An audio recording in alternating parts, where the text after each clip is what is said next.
गर्भ से ही परीक्षित जी का जन्म होता है। महाराज युधिष्ठिर ने गुरु कृपाचार्य जी को और धौम्य को बुला करके सबसे पहले स्वस्ति वाचन कराया, पुण्याह वाचन कराया और बाद में बच्चे का नामकरण संस्कार कराते हैं। परीक्षित जी के नामकरण संस्कार में गुरु धौम्य और कृपाचार्य निवेदन करते हैं कि राजन, तुम्हारा जो पौत्र है ये भगवान विष्णु के द्वारा, भगवान श्री कृष्ण के द्वारा ये रक्षित हुआ है, इसकी रक्षा की गई है, इसलिए इसका नाम परीक्षित होगा। संस्कृत में एक उपसर्ग होता है परि, और परि का अर्थ होता है चारों ओर से। उभयतः परितः, उभयता मतलब दोनों ओर से और परितः मतलब चारों ओर से। भगवान गर्भ में बैठ करके इसकी चारों तरफ से रक्षा की थी, इसलिए इसका नाम परीक्षित है। इक्षित मतलब देखना। जब भगवान ने सूक्ष्म रूप धारण करके उत्तरा के गर्भ में प्रवेश किया था तो इस बालक ने बड़े ही कोमल दृष्टि से भगवान की तरफ देखा था कि मेरे आवरण के सामने कौन अपना स्वरूप लेकर के बैठा है, कौन खड़ा है, इसलिए इसका एक नाम परीक्षित पड़ेगा। सूर्य वंश में एक राजा हुए हैं इक्ष्वाकु।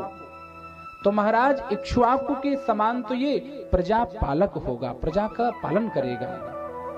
महाराज श्री राम के समान तो ये सत्य प्रतिज्ञ होगा, जो एक बार में प्रतिज्ञा करेगा उस प्रतिज्ञा को पूर्ण करेगा। महाराज शिव के समान सूर्यवंशी राजा हुए महाराज शिवी। शिवी के समान शरणागत रक्षक होगा। इनकी शरण में जो आ जाएगा उसको अभय प्रदान कर देंगे, नव जीवन प्रदान कर देंगे। भरत के समान विविध यज्ञ करने वाले होंगे। सिंह के समान तो ये राजा पराक्रमी होगा।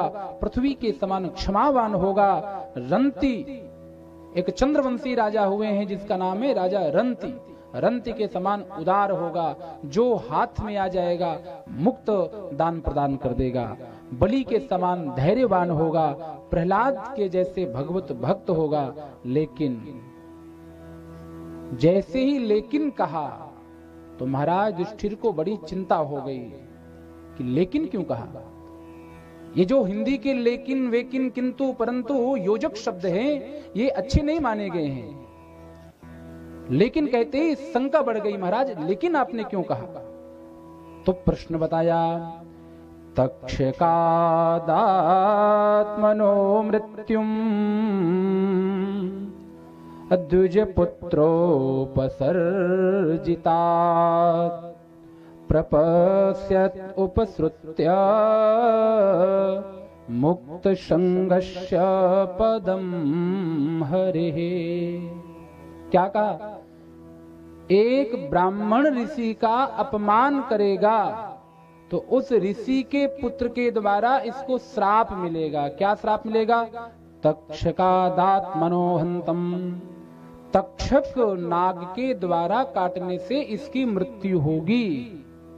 महाराज युधिष्ठिर बड़ी चिंतित हो गए। अरे इतना सारे श्रेष्ठ गुण हैं लेकिन एक ऐसा दुर्गुण, मृत्यु ऐसे होगी, सर्प के काटने से मृत्यु होगी। लेकिन फिर कृपाचार्य जी कहते हैं, महाराज चिंता मत करो, मृत्यु इसकी ऐसी नहीं होगी। इसकी मृत्यु को सुमृत्यु में बनाने के लिए स्वयं भगवान के ही द्वारा भेजा गया कोई परम भक्त इसको भगवान की अमृतमय कथा इसको मृत्यु के समय सुनाएगा, जिससे इसको मोक्ष की प्राप्ति हो जाएगी। अब थोड़ा सा युधिष्ठिर महाराज का हृदय शांत होता है। बालक का नामकरण कराया है और नामकरण कराने के बाद जब महाभारत का युद्ध शुरू हुआ था उस समय विदुर जी महाराज हस्तिनापुर का त्याग करके, कौरव पक्ष का त्याग करके तीर्थ यात्रा में चले गए थे। आज संपूर्ण तीर्थ यात्रा करके पुनः विदुर जी महाराज का आगमन